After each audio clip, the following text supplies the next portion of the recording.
From the Oklahoman newsroom, this is an OSU update. I'm Jenny Carlson here with Scott Wright, OSU beat writer. Scott, Mike Gundy's Monday press conference, a weekly happening, but this week was a little different because of the way Mike Gundy approached it. It kind of became a state of state address, if you will, coming off that disappointing loss against Baylor.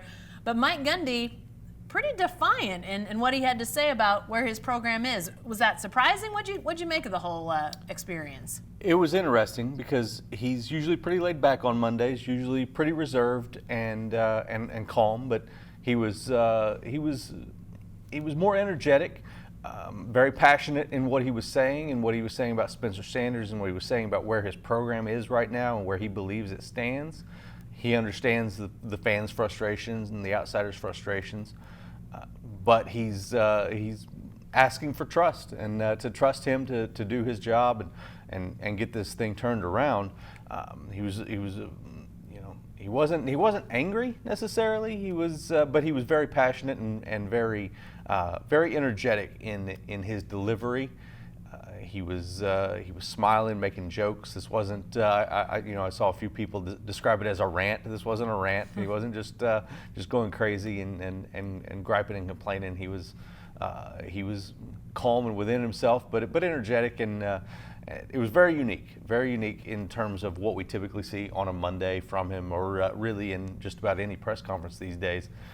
He's typically pretty laid back in a lot of those settings. So it was interesting to see, but he had some very important things that he wanted to say. You could tell that he was prepared for what he was going to talk about. Now, he definitely expressed that he was disappointed about what happened on Saturday. In fact, as you mentioned, he had a pretty sleepless night on Saturday night. In fact, got back to the office well before dawn. I mean, that loss did not sit well with the head coach. Yeah, absolutely. He's as frustrated as the fans are. He said that he doubled up on his sleeping meds and that still wasn't good enough. Went to bed at 11:30.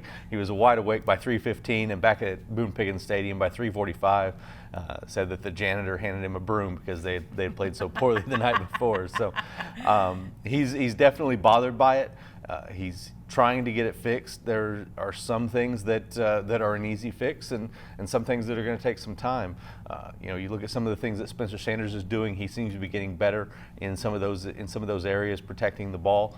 There's still some slip ups occasionally, and that's going to be the case. It's not something that's a 1 week fix, but Gundy feels that they are moving in the right direction, and we'll find out for sure on Saturday. Well, we're not in a corner was sort of his takeaway from all of this. The optimism. I was thinking, Scott, a year ago, Cowboys were 4-3 as well. They were coming off that K-State game. You and I were there. I mean, that was largely an uninspired performance. Yeah. It feels different. You even made the comment that after the Baylor game, it felt different talking to the players, the coaches, than even a couple weeks before at Texas Tech. Even amid these struggles, where do you feel like the optimism is coming from Gundy and on down? Well, it's coming from the fact that you look at Texas Tech, and yes, they had 5 turnovers, but the offense came alive, got them back in that game where they were going for a 2-point conversion that would have made it a 1-score game. They didn't get it, and it went south from there. At Baylor, they had scored more points through 3 quarters than anybody had against Baylor in a Big 12 game this year.